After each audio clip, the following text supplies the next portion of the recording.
가을에 온 게 많네요. 커플이 진짜 많은데요. 네, 너무 부럽네요. 네. 아니, 비슷한 또래 저분들은 손잡고 배낭여행까지 가는데 수영 씨 뭐 하시는 거예요? 그럼 왜 저한테 물어보세요? 그럼 누구한테 물어봐요? 질문이 잘못됐어요, 지금. 누구한테 물어봐요? 그걸 전 여기 지금 한밤에 있잖아요. 어쨌든 부럽습니다. 네. 아휴, 자, 다음 뉴스 가시죠. 네, 최근 이미지 실추에 직격탄인 묻기도 민망한 스캔들이 우리 한류 스타를 향해 무차별적으로 터지고 있습니다. 자, 해외 현지 루머의 진상 긴급 취재했습니다. 한류 스타 장근석 씨가 때 아닌 스캔들에 휘말렸습니다. 소문의 근원지는 바로 중국의 언론 매체였는데요. 중국 여배우와 스캔들에 연루된 장근석 씨, 어떻게 된 일일까요? 여배우가 그 핸드폰을 해킹을 당했는데 그 핸드폰 안에 그 남자 배우들과의 사적인 그런 영상이 굉장히 많았다고 해요. 이번 사건은 배우 린시아가 휴대전화를 잃어버리면서 시작됐다고 하는데요. 보도한 매체에서는 린시아와 유명 연예인이 함께 찍은 사진들이 유출이 됐고 그중에서 장근석으로 보이는 사진도 있다고 전했습니다. 사생활이 담긴 사진들이 고스란히 노출이 됐는데요. 바로 이 사진 속의 인물이 장근석 씨와 닮았다며 현지 언론에 급속도로 퍼져나갔고 장근석 씨의 사진과 비교하며 이를 근거로 논란이 커졌습니다. 이에 대해 소속사 측에 알아봤는데요. 저희도 지금은 확인된 게 없어서 지금 확인 중이거든요. 나중에 확인된 대로 다시 전화 주시겠어요? 한편 대응할 가치조차 없다며 루머를 일축한 장근석 씨.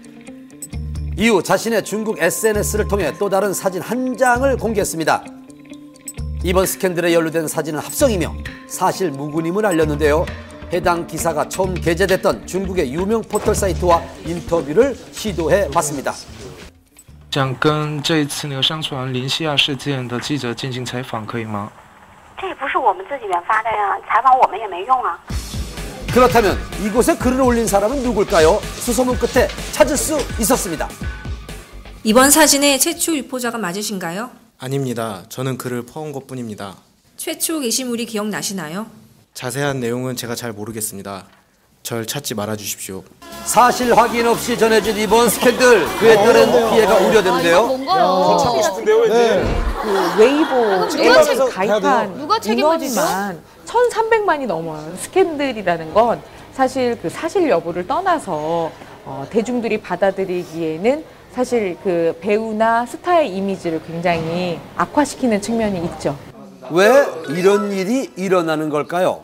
한한류, 항한류, 혐한류 이런 거를 주도하는 세력에 의해서 우리 연예인이 매도를 당할 수도 있을 수 있겠지만 그건 또 상대의 그 연예인이 포장하는 방법일 수도 있습니다. 그렇게 해서 일순간에 유명한 사람이 되니까요. 소위 노이즈 마케팅이 아니냐는 의혹도 있습니다. 我们想这一次就是有林西亚有那个流失照片的事件吗？这个我现在没办法回答您，因为这个部门转的确实不对，而且转接哪个部门我还得再帮您问一下。那现在目前就是不能转接是吧？对，我这边转不了。 한편 자신의 SNS를 통해 사과의 말을 전한 린시아.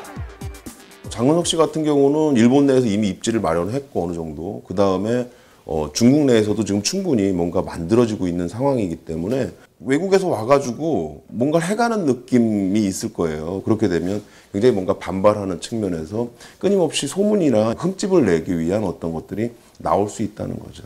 해외 언론에서는 한류 스타들에 대한 악성 기사나 오보가 끊임없이 도마 위에 오르고 있는데요. 지난해에는 가수 채연 씨는 자살설로 한바탕 곤혹을 치러야 했습니다. 가족들이 놀래갖고 다 전화가 온 거예요. 심지어 엄마는 막 울면서 전화 오셨어요. 그러니까 진짜로 얘가 중국에서 무슨 일이 있는 건 아닌지. 당시 살아있다는 성명서까지 발표했습니다. 아이고. 워낙 매체가 많고 또 언어적인 문제도 있다 보니까 아무래도 확인 절차를 거치기는 쉽지 않았던 것 같아요. 한류 스타들에 대한 허위적인 사실도 확인 절차 없이 보도하는 해외 언론, 대체 방안은 뭘까요? 이런 사건이 터졌다고 해서 똑같이 우리가 반발하는 감정을 갖는다면 우리도 똑같은 인물이 될 수도 있어요. 그러니까 그런 것보다는 좀 더 이유를 좀 파악하고 왜 이해하려고 하는 측면들 이런 부분들이 좀 접근할 필요가 있고 공정한 시선과 신중한 판단으로 바라볼 필요가 있겠습니다. 악랄함의 최고봉, 사악한 매력쟁이, 막 거칠고 반항적인데 그럴수록 좋다. 단언컨대 완벽한 나쁜 남자